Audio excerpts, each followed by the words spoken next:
দিনত অসমত কেতিয়াও সাম্প্ৰদায়িক সংঘৰ্ষ হোৱা নাই। দৰং ওদালগুৰি কোনোবাই যদি সংখ্যালঘু লোকক হত্যা কৰিছিল সেয়া কংগ্ৰেছৰ দিনত হৈছিল। বিজেপিৰ দিনত চাৰিওফালে শান্তি, চাৰিওফালে সম্প্ৰীতি আৰু কতো অসমত গণ্ডগোল হবলৈ আমি দিয়া নাই।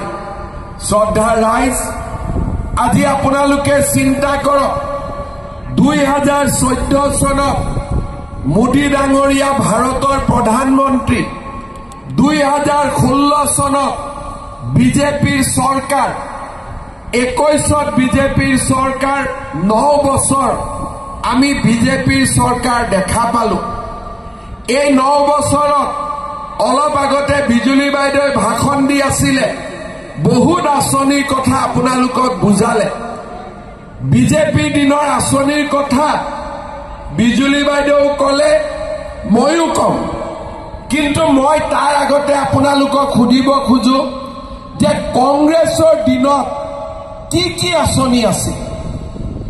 কংগ্ৰেছৰ দিনত মাত্ৰ 9 বছৰ বিজেপি, তৰুণ গগৈ অসমৰ 15 বছৰ মুখ্যমন্ত্ৰী আছিল।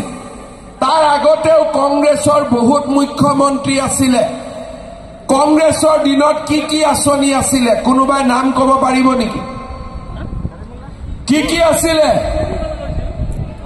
অলপ মনত পেলাওক। কংগ্ৰেছৰ দিনত কি কি আঁচনি আছিলে? কংগ্ৰেছৰ দিনত 1 নম্বৰ আঁচনি আছিলে লুঙি, হয়নে নহয়? নে মই ভুল কৈছো?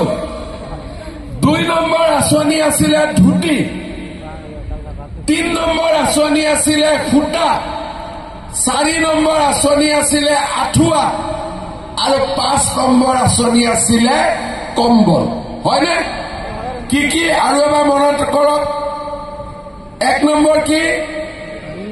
1 নম্বৰ কি? লুঙি। 2 নম্বৰ কি? 3 নম্বৰ কি? 4 নম্বৰ কি? 5 নম্বৰ কি? লুঙি, ধুতি, আঁঠুৱা, কম্বল, সূতা, বাছ। আৰু সূতাও কেনেকুৱা? আমাৰ মহিলাসকলে অলপ মনত পেলাওক। কংগ্ৰেছৰ মিটিঙত 5000 মহিলাক মাতিব, বোলে মিটিং আছে দে, কংগ্ৰেছৰ মিটিঙত আহিব লাগে। বোলে মিটিঙত গলে কি পাম? সূতা পাম। 5000 মহিলা সূতা লব আহে, ট্ৰাকৰ ওপৰত মাত্ৰ 200 বান্দিল সূতা থাকে। এটা এটাকৈ সূতা দলিয়াই দিয়া, গোটেই মহিলাই